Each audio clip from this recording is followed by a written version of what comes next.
Today, my sloob is pre-fu- Hello, hello, my hypodermic hippo hammocks. Recently, I bought something dumb. And by recently, I mean a few weeks ago, because I bought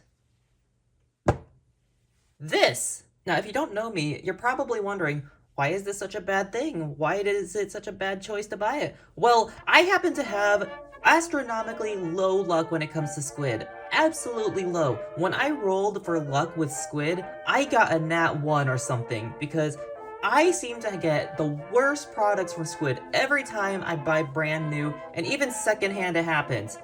It happens every time, and this is no exception. However, this is not a squid rant, nor is it a full review, because I don't like doing straight up reviews. No, this is just me talking about my thoughts and experiences with this hydro as somebody who has been watching this since it first was announced 3 years ago. I've been wanting to get my hands on one, or at least I used to, not so much lately, but you know, it's here now. I've known about it for a while, and I figure why not talk about it, right? So here we go! Now to further preface why this isn't a review, not only is it because I don't like doing reviews, but also, this is a pre-production. Not a first production, nor any kind of standard production, it's a pre-production. It's made of scraps. That's what it is. That's what pre-production means. It's made of scraps that they sold. Anyways, now that we've established that this is a pre-prod and that this is not a review, let's talk about it. Alright, let's talk about the pros first so it doesn't just end up being a rant fest. It balances well. It has a decent balance right about here. Balance is pretty good, just like most squid things, i.e. most. Looking at you, Squiddy. So, as you expect, it does pretty much everything that you ask it to. That was a good fan. It does that well, as expected from a squid thing, right? Yeah, and something else that I really appreciate about it is that it's a sandwich bali-song. See? 2 slabs, a spacer, the blade, Zen pins. I like that. I appreciate it. I appreciate that they're going away from channel because after they got rid of the sandwich mako back in 2021, everything has been either channel or chanwich, which means that there's not a lot of room for customization. This, because it's sandwich, you can make different kinds of spacers, you can make different kind of weight configurations for it. It's so much more open to customization. And furthermore, on the customization side, it's titanium instead of aluminum. Most of squid stuff is aluminum. This is titanium. The great thing about titanium is that you can do aftermarket kinds of mods for color because unlike aluminum, titanium is so much easier to anodize. Not a lot of people do aluminum anodization as an aftermarket mod, so titanium good for that. And because it's titanium, it's tougher and more durable than aluminum, so it's a really good EDC. Not just because it's a knife, but because it's tough.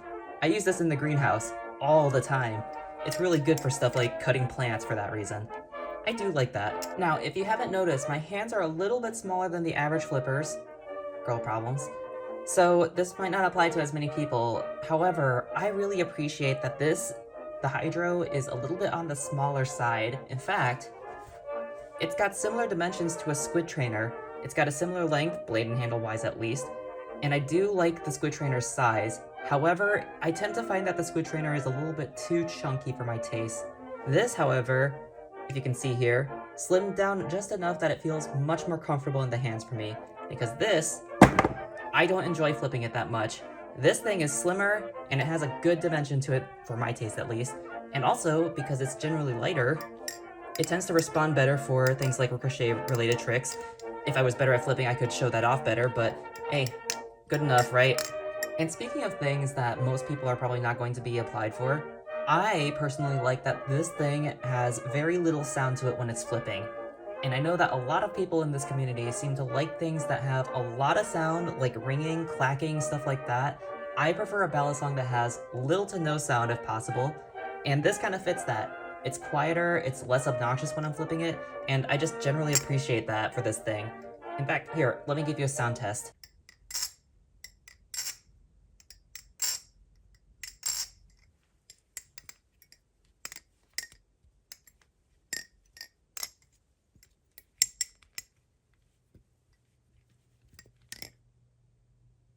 And did I mention that this thing is really easy to control?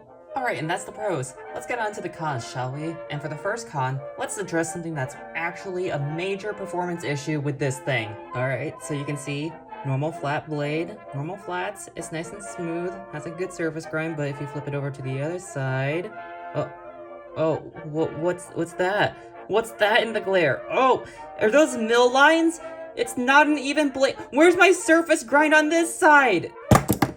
Squid! I just gotta say, taking this thing out and finding its binding straight out of the box, that's a huge disappointment. I found myself for the first bit that I had it, flipping it and thinking, oh wow, something about this thing feels really sluggish and awful. I hate flipping this. So then, of course, I decided to let the handles swing and see how they were. Lo and behold, both handles were binding. Not to the point where you couldn't move them, but they were binding enough that it was affecting the predictability of its swing when you're mid-trick. And I hate that. And it doesn't help that the lube that they use is some sort of really thick keyboard lube, and it's awful. In fact, when I first got this thing, I decided to take it apart as well on stream, just to see what was inside. And then I cleaned it thoroughly because I knew what kind of lube it was and I wanted to test a different lube. So then I put super lube in, and it fixed a lot of that binding issue. Not completely, but it helped a ton. This thing was weird out of the box and left a terrible first impression. Bad job, Squid. Bad. I don't know if this is a thing that has to do with pre-prod versus full production ones, but mine has a noticeable amount of pivot weight. Enough so that when you're doing things like chaplains, it wants to get away from you. Enough so that it doesn't really feel comfortable when doing things like 0Gs especially. It just wants to get away from your finger. That's not fun. That's not good for a knife, especially when that's almost $400. And speaking of chaplains, here's another thing that I think is awful about this thing. It has a rough texture on the sides of its handles that's similar to the faces of a Marin. Now maybe this is another one of those things that's not widely applicable, but I have soft hands. I can't grow calluses for the life of me. I do a lot of gardening, a lot of yard work, and I still cannot grow calluses. It's been like that my whole life, so my hands are very soft. This thing likes to rub my fingers raw when I'm doing things like chaplains because of that texture. It's great on a Marin because it's on the faces where you need to index for some things, but this thing, on chaplains where it's constantly rubbing up against your finger, it hurts very quickly, and it leaves like a red ring around my finger, not because of this, but because of this. And that is also very uncomfortable. And if you can see here on the edge of the blade, these glints of light are chips on the edge. There's two up here, and there's one down here, this big one. Those were chips that were on the blade when I first received it. Pre-chipped for your convenience so you don't feel bad about chipping it later. Thanks, Squid. Now, this one will mostly just apply to those who like really good tunes and good tolerances, but if you look inside the handles here, the slabs are just flat. All of them are just flat, there's no relief whatsoever for the blade. So you're gonna really want those bushings tuned well, because if it's not binding, it's gonna tap. And I can attest to this because, well, currently, mine does not tap because I found some bushings that fit it and retuned it, but when it was binding, I flipped it slightly loose because I don't care about tolerances as much, because when it's loose, the handles swing more freely. However, oh boy did it tap because there's not a lot of room for the blade to wiggle, and it was a little bit obnoxious. And this one's just a bit more of a personal one, you don't have to agree with this one, but I think it's really, really ugly.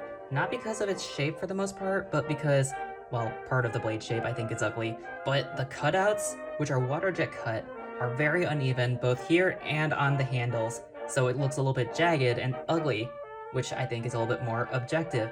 But subjectively, the blade is kind of gross looking. And also, what is this pivot gap? What is this gap between the pivots? I know that they were taking the dimensions from this thing, but that looks really awkward now with the handles being skinnier. It's kind of funny, but it's also like, why?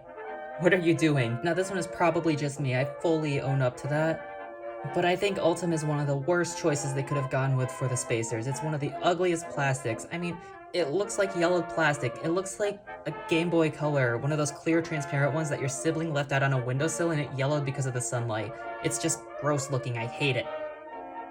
Actually, you know, speaking of clear transparent spacers would be really nice on one of these things. I think that it would look really good, like a polycarbonate or something, that would look really good. So overall, I think as long as they fix some of those pre-prod issues, or at least I hope they're pre-prod issues, I think it's a fine enough knife. I mean, it's a titanium handled knife for just under $400. And I do wish the blade steel was a little bit better because mine is currently pitting and rusting in areas. That's just what 154 CPM does.